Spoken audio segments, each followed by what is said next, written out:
All right, Will Gunter joining us from the all-new early game there on 107.5, The Game in Columbia, South Carolina. Let's talk running backs. You got a good one in Rico Dowdle, came in the 2016 class and really showed up for much of the season. Comes into a sophomore campaign at almost 6 yards per carry, 6 touchdowns last year, caught 15 out of the backfield, had big games against Tennessee and Mizzou in particular. So do you think it's going to be a situation where he is the guy?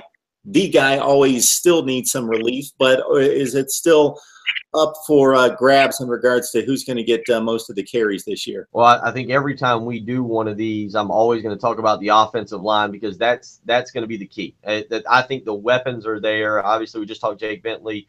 We'll talk wide receivers later. Running back, I'll say this, and people are going to think I'm crazy, and I get it. And yeah, I'm sitting here, and it might be a homeristic statement to make. I think South Carolina's running backs are top shelf SEC running backs. I think they're in the top 4. Rico Dowdle was really good last year with an offensive line that struggled at times. Whether he's the man or not, I don't know, because you add in North Carolina transfer Tyson Williams, who will be a sophomore and sat out last year. He's a big physical back, very similar in build, 6 foot, about 215, 220 pounds to Rico Dowdle. Maybe has a little bit more speed. South Carolina's got a great 1-2 punch there, but again, if your offensive line cannot open you holes, it makes it really difficult on the running back. So that's one thing you got to talk about. But you talk about those two guys, I don't know. I think it's going to be a game-by-game basis where one guy gets hot and maybe he gets over 20 carries, and then the next game, another guy, just depending on who's playing better, because they're similar backs. They're very similar in running style and how they want to attack. They're one-cut backs. They're going to go and they're going to make their cut and get upfield. So you've got two kind of power backs that have good speed, and then you've got a third back in A.J. Turner, who had the 75-yard touchdown run on the opening play against Texas A&M last year. He's got speed. He's going to be the guy who maybe you pound and you pound and you pound, and then you send him in and you hope he can hit a hole and go 60, 70 yards and give you the big play.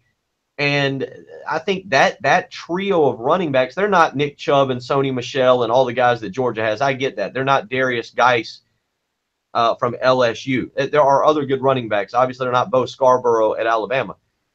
But South Carolina's got very underrated running backs, in my opinion. Again, it's going to come down to the offensive line. New offensive line coach Eric Wolford opening holes for those guys. And I know we'll get to that position later and really break it down. But I think if the offensive line is good, there are going to be people who later in the season say, man, those running backs for South Carolina are really, really talented. And I think that'll become a storyline. The fourth guy, Caleb Kinlaw, is originally from South Carolina. He went up to Wisconsin, who seems to know a thing or two about running backs. They seem to produce good running backs and understand how to recruit that position.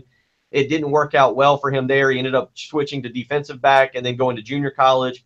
He's back as a preferred walk-on at South Carolina. But you got a guy who was a 3-star recruit who went to Wisconsin as your fourth running back. They've got depth. They've got quality depth. I think it, again, is a very, very underrated position in the SEC for South Carolina. And, again, I'm well aware of what Georgia has. I think LSU is always going to have good running backs. Alabama's always going to have really good running backs. But South Carolina, this could be the most underrated position unit in the SEC because of what they have. Rico Dowdle, you mentioned the production he's got coming back. And Tyson Williams was heavily recruited and had some good moments at North Carolina. I think his freshman year had 19 carries for 51 yards and did some good things. They hated to see him leave. So the talent's there. I don't know whether it'll be Dowdle or Tyson Williams. It's going to be 1A and 1B, I think, throughout the season.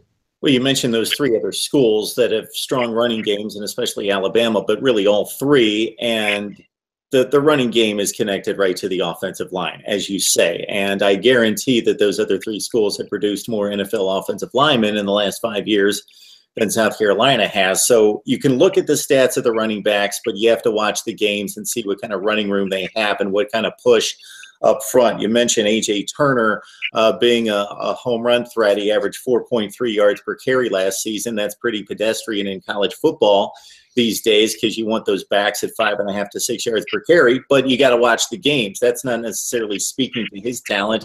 It's speaking more to the offensive line and some issues up there that need to be addressed this fall, and hopefully there's less missed assignments and more dominance up front in the running game that's going to allow these guys to do their thing in the open space. All right, Will Gunter from the all-new Early Game. You got to catch him there, 107.5 The Game in Columbia, South Carolina, also Greenville, South Carolina.